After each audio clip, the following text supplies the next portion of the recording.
আসসালামু আলাইকুম। চলে আসলাম প্রতিদিনের মতো নতুন আরও একটি সুন্দর ভিডিও নিয়ে। আশা করি সবাই ভালো আছেন। আমিও আলহামদুলিল্লাহ ভালো আছি। অফ ক্যামেরায় কিন্তু নাস্তা সবাই করে নিয়েছি। তো সকালবেলায় ছাদ থেকে কিছু পুঁইশাক নিয়ে এসেছে, তবে আগের মতো অত সুন্দর না। পুঁইশাকগুলিতে বৃষ্টি না হওয়ার কারণে ছিটা ছিটা কেমন দাগ দাগ পড়েছে। তবে আজকে আর আমি পুঁইশাকগুলি রান্না করব না, কারণ শরীরটা ভালো না। এত কিছু রান্না করব না, সিম্পলের মধ্যে যতটুকু পারি রান্না করব। তো আমি কাজ করতে করতে আমার মেয়ে কিন্তু 3বার 4বার চলে আসে, তো ওকে ভিডিও করা হয় না। আজকে ভাবলাম একটু ভিডিও করি। টেবিলে আমার বড় ছেলের জন্য ডিম ছিল, সে ডিমটাই সে দেখতে পাচ্ছেন কি করছে। সে 3 থেকে 4বার চলে আসে আমার বাসায়, এসে গোসল করবে 2বার, তারপরে লিপস্টিক লাগাবে। সেই ভিডিও অবশ্যই আপনাদের সাথে শেয়ার করব। অন্য আরেকদিন যখন ও দুষ্টুমি করবে সেগুলি করব। বাচ্চাদের ভিডিও দিলে আসলে কমেন্ট বক্স অফ থাকে, তাই বেশি একটা দেওয়া হয় না। তো সকালে আমরা নাস্তা করেছি, সেটার ভিডিও করি নাই। ছোট ছেলে ঘুম থেকে উঠে বলতেছে আম্মু আমি নাস্তা খাবো। তো ছোট ছেলের জন্য 2টা পরোটার গোলা রেখে দিয়েছিলাম, সেটাই শেয়ার করছি তোমাদের সাথে। তো একটু বানিয়ে নিচ্ছি পরোটা 2টা। তো আমার ছোট ছেলেটা নাস্তা খায় না, বড় ছেলেও নাস্তা খায় না, কারণ সকালে ঘুম থেকে উঠে ওরা কিছু খেতে পারে না। আর ছোট ছেলে তো ভার্সিটিতে গেলে তখন খাওয়া দাওয়া নাস্তাটা আর কি করে না। তো বাসায় যখন থাকে মাঝে মধ্যে খেতে চায়, আর ওরা পরোটাটা বেশি পছন্দ করে। তো এই 2টা পরোটা থেকে আমার ছেলে 1টা পরোটা খেয়েছে। এমনই করে আমার 2 ছেলে, 1টা পরোটা হইলেই ওদের হয়ে যায়, 2টা খেতে পারে না। তারপর 2টা রেখেছিলাম। আমরা যারা বাবা মা তারা কিন্তু সন্তানদের জন্যই সারাটা জীবন বিসর্জন করে দিই। তো আর যারা বড় ভাই বোনেরা থাকে তারাও কিন্তু ফ্যামিলির জন্য স্যাক্রিফাইস করে অনেক কিছুই। তো আমি এই কথাগুলি কেন বলছি, যে আমার ছেলেরা তো এখনও ছোট, আল্লাহর রহমতে ওদের এখনও কিন্তু দায়িত্ববোধ আসেনি। তো আমার হাজব্যান্ড যে দায়িত্ব পালন করেছে সেই তুলনায় কিন্তু কোনো কিছুই সে জীবনে পায়নি। যাই হোক, আসলে এটা বলে আর কোনো লাভ নেই। তো আমার ছেলেরা যেন বড় হয়ে তার বাবাকে দেখে, মানে তার বাবার মনের আশাগুলি যেন পূরণ করতে পারে। সবাই দোয়া করো। প্রত্যেকটা মানুষই চায় তার সন্তানদের জন্য কোনো না কোনো কিছু করার, বা এই যে সারা বছর কষ্ট করে শুধু সন্তানদের জন্য, ফ্যামিলির জন্য, তাই না? এটা প্রত্যেকটা ফ্যামিলির মানে করে থাকে। তো যাই হোক, আসলে আমাদের এখন বর্তমানে কেউ নাই বললেই চলে। 3 ভাই আছে, ভাইয়ের ফ্যামিলি আছে, দেবররা আছে, ননদ আছে, যে যার মতো সবাই সবার মতো আছে। আমরাও আমাদের মতো আছি আলহামদুলিল্লাহ। কারো আশা আমাদের করতে হয় না, কারোটা আমরা পেতেও চাই না। আমরা যতটুকু করি অতটুকুই আলহামদুলিল্লাহ আমি মনে করি। তো এগুলি বলার একটাই কারণ, যে সন্তানদেরকে বাবা মা কতটা ভালোবাসে সেটাই আপনাদের সাথে বলছি আর কি। সকালবেলা আনারস খেয়েছে আপনাদের ভাইয়া। তো ছোট ছেলে আনারস অনেক পছন্দ করে, তার জন্য আনারসটা রেখে গেছে একটু খেয়ে, আবার তার জন্য রেখে গেছে। এই জন্যই কিন্তু কথাগুলি বলা, আসলে সন্তানদের জন্য বাবা মা কী না করে। আর আমিও শরীর ভালো না, কিন্তু ছেলের জন্য পরোটা, ছেলে বলতেছিল আম্মু পরোটা খাবো। তো অসুস্থতা থেকেও তারপর ছেলের জন্য নাস্তা তৈরি করা, ঘরের এতগুলি কাজ করা, মানে পাঁচটিখানি কথা না। আর ছেলে পছন্দ করে বলেই এত দূর থেকে, গাজীপুর থেকে আপনাদের ভাইয়া ডিম আর চিকেন, ব্রয়লার চিকেন, এটা কোন এগ্রো থেকে জানি আনিয়েছে। তো আমার মেয়েকে তো একটু আবার দেখলেন, সে আবার এসেছে গোসল করার জন্য। অলরেডি কিন্তু একবার গোসল করে গেছে, আবার এসেছে গোসল করতে।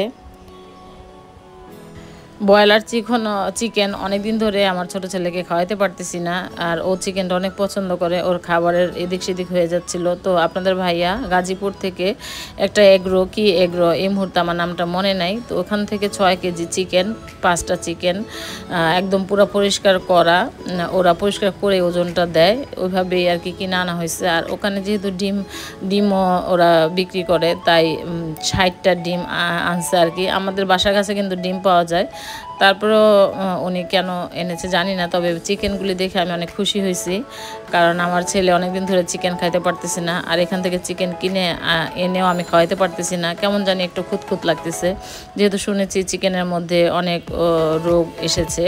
তো এগুলি হলো অর্গানিক চিকেন, ওরা বলছে এখন বাকিটা আল্লাহই ভালো বলতে পারে, তবে নতুন এগ্রো তো হয়তো বা ভালো জিনিসই দিবে। তো দেখতেই পাচ্ছেন এক একটা চিকেনের মাশাআল্লাহ ওজন ভালোই। তো সবগুলি আর আপনাদের সাথে কেটে শেয়ার করলাম না, যেহেতু প্যাকেট করা আছে, একটাই কেটেছি আর কি, একটাই বের করেছি।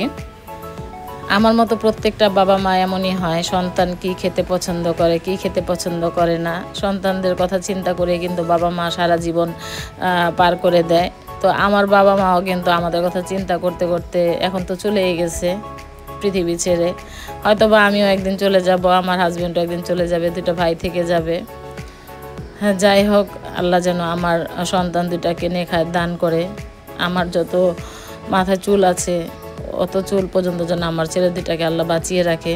তো আমি একটু অসুস্থ, তারপরেও কিন্তু আমি যে সারাদিন কাজ করি, আজকে যে সারাদিনে আমি সকাল থেকে কাজ করেছি সেটা আপনাদের সাথে শেয়ার করলাম।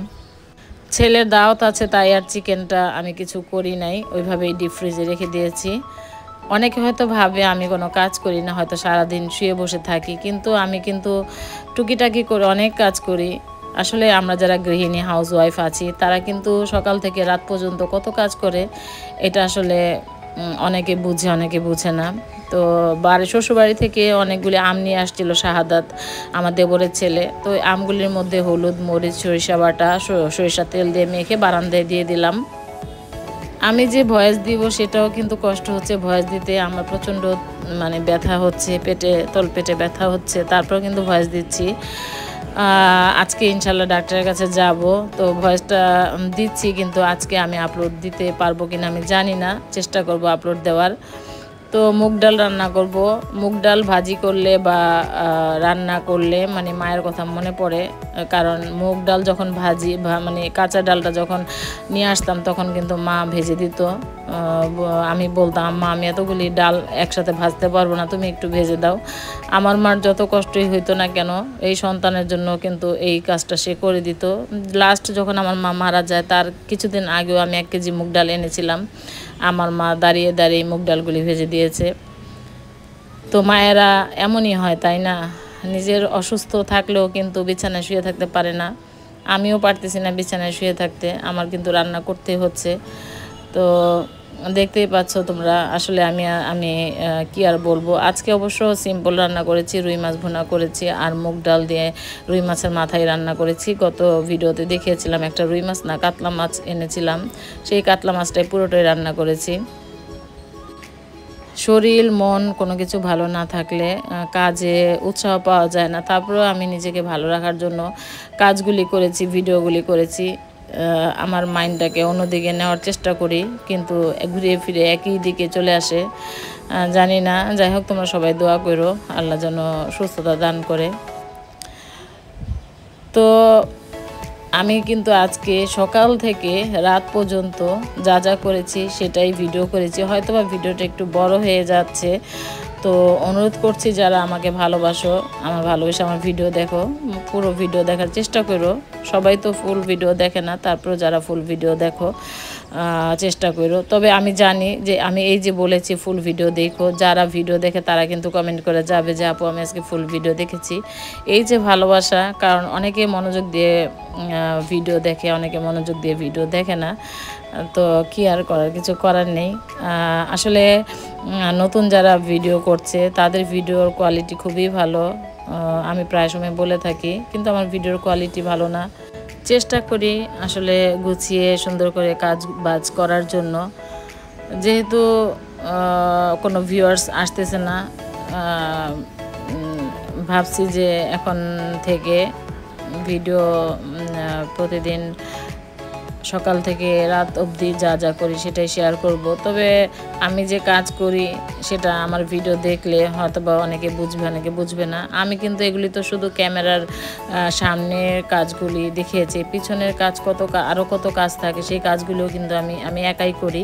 হ্যাঁ, আমার হেল্পিং হ্যান্ডিন একজন আছে, উনি শুধু ঘর ঝাড়ু দিয়ে ঘর মুছে আর থালা বাসন ধুয়ে দিয়ে যায়, আর বাকি সম্পূর্ণ ঘরের কাজ কিন্তু আমিই করি। হয়তো থেমে থেমে করি, এখন করলে পরে করি, পরে না করলে এখন করি, এইভাবেই করি, কিন্তু কাজগুলি আমি এক হাতেই করে থাকি। যাই হোক, অনেকে হয়তো ভাবে অলসতা, আমি অলস, আমার শরীর মনে হয় আমি নাড়াই না, এরকম একটা মানে মনে হয় আমার কাছে আর কি। তো দেখতেই পেয়েছো তোমরা, সকালবেলা ডিমগুলি আনা হয়েছে, তো ডিমগুলি আমি আর কিছু করি নাই। সন্ধ্যার পরে সব কাজ শেষ করে, নিজেরও তো একটা শরীরকে একটু রেস্ট দিতে হয়, তো রেস্ট করে চলে আসছি মাগরিবের পরে। তো ডিমগুলি ধুয়ে আমি টেবিলে শুকিয়ে তারপর একটা ঝুড়িতে রাখবো, তাই চলে আসলাম আর কি রান্নাঘরে। আর এইগুলি করব, কাজ করি, যেহেতু আজকে সকাল থেকে রাত অবধি কাজ তোমাদের সাথে শেয়ার করছি, সেটা না দেখালে কি হয়।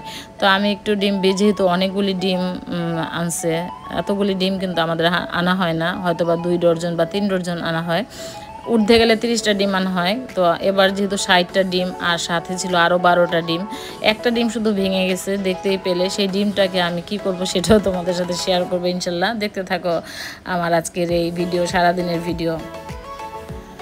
ডিমগুলি ধুয়ে সুন্দর মতো কিন্তু দেখো টেবিলে ছড়িয়ে দিচ্ছি। ছোট ছেলের বিছানা চাদর সে নিজেই চেঞ্জ করেছে, তার ছেলের খুব মন খারাপ, সে যে চাদর মানে বিছাতে বলে সেই চাদর আমি আসলে খুঁজে পাচ্ছি না, একদম সফট নরম সুতি চাদর, ওর কোনো চাদরের মধ্যে ডিজাইন হবে না, এটা হবে না, ওইটা হবে না, তো এরকম করে। যাই হোক, আমার ভাইয়ের মেয়ে হাবিবা একটা নারিকেল দিয়েছে, সেটা কোরাবো, কিন্তু কোরানো আর হয়নি, তোমাদের সাথে শেয়ার করলাম একটু। আর এদিক দিয়ে ওই যেই ডিমটা ভেঙে গেছিলো সেই ডিমটা পোচ করলাম, আর আমার ছোট ছেলে একটা পরোটা খেয়েছে, আর একটা পরোটা খায়নি, সেটাই আমি নিলাম যে সন্ধ্যায় একটু নাস্তা খাবো, আর চা বসেছি, চা খাবো আর কি। তো চিন্তা করতেছি এখন থেকে চা খাবো, দুধ চা খাবো না, কারণ পেটে যেহেতু প্রবলেম হচ্ছে, দুধ চা না খাওয়াই ভালো, আর দুধে আমার সহ্য হয় না। তো খাইতেছি আর ভাবলাম যে এটাও একটু ভিডিও করি, যেহেতু আজকে আমি কিন্তু বড় স্ট্যান্ডে মোবাইলটা লাগিয়ে নিয়েছি, আর পরোটা প্রচণ্ড গরম, তাই খেতে কিন্তু কষ্ট হইতেছিল। তো খাওয়া দাওয়া শেষ করে আমি ডিমগুলি গুছিয়ে নিচ্ছি এই একটা ঝুড়িতে। এই ঝুড়িটা কিন্তু আমি উপহার পেয়েছিলাম, বিশাল বড় একটা ঝুড়ি। তো কিছুদিন ব্যবহার করেছিলাম, পরে রেখে দিয়েছিলাম। এত বড় একটা ঝুড়ির মধ্যে আমি কি রাখবো, তো আজকে হঠাৎ করে মনে হলো যে এই তো এটার মধ্যে ডিমগুলি রাখি, কিন্তু সবগুলি ডিম ধরে নেয় আর কি। কিছু ডিম আমি একটা বাটির মধ্যে রেখেছি। যাই হোক, অনেক বক করে ফেলেছি। আমার ভিডিওর কথায় কাজে যদি ভুল হয়ে থাকে ক্ষমা সুন্দর দৃষ্টিতে দেখবে সবাই। তো এই তো ডিমগুলি আমি নর্মাল ফ্রিজে রেখে দিয়েছিলাম, একটা তাকি ভরে গেছে এই ডিম দিয়ে। আমার ফ্রিজ হয়তো বা বড় দামি, কিন্তু জায়গা খুবই কম। যাই হোক, আমার ফ্রিজ অনেকে দেখেছে, এখানে আসলে আর বলার কিছু নাই বা দেখানোর কিছু নাই।